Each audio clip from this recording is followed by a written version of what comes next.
আল্লাহ রাসূল প্রশ্ন করেছি জিব্রাইল আজ সাতখান আসমান দরজা ব্যাগিন খুলে দি ফেলে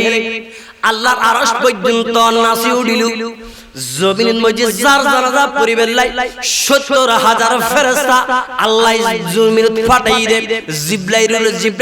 লিডার বানায় রে ৭০,০০০ ফেরেশতারে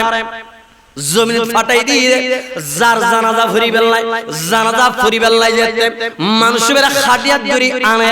হযরত সাদ ইবনে মুআযর ওই খাটিন বলে এত বেশি ফাতল হয়ে গিয়ে দে সাদ ইবনে মুআযর ওজন ব্যাগিন হারাই ফেলে সাহাবীর কথা বলা বলি করে কি ব্যাপার আনার সমাজ যারা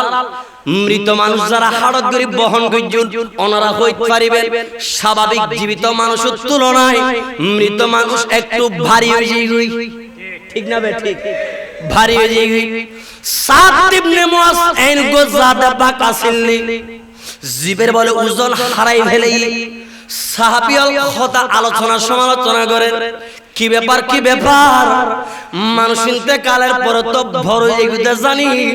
কিন্তু সাদ ইবনে মুআযর লাশ পেতে একেবারে ফাতল ঘটনা কি আল্লাহর রাসূলের দিগলার সঙ্গে যে সাহাবী কথা হাড়াহাড়ি নগরীবা শুনি রাখো আই রাসূল কবালার চোখে যেরকম দেখি আই আল্লাহতে বেলায়াতরে এমন গপ পাওয়ারি চোখ আল্লাহ দিয়ে দে এই চোখ দিয়ে তোমরা জন্য দেহ আই রাসূল ইয়েন পর্যন্ত দেখি জোরে জোরে ফরন সুবহানাল্লাহ ইয়া রাসূলুল্লাহ কি দেখতে লাগুন আল্লাহর নবী ফরমান দে আই রাসূল দেখি তোমরা সাতজন সাহাবী সাদ ইবনে মুআযর খাটিন আলগাই দেন তোমরা ওরে আসমানি ফেরেশতা ওরে সাদ ইবনে মুআযর জানাজার খাটিন বহন গরি জানাজার মাডল লই যাতে আই রাসূল বেলায়াতর সগি দেই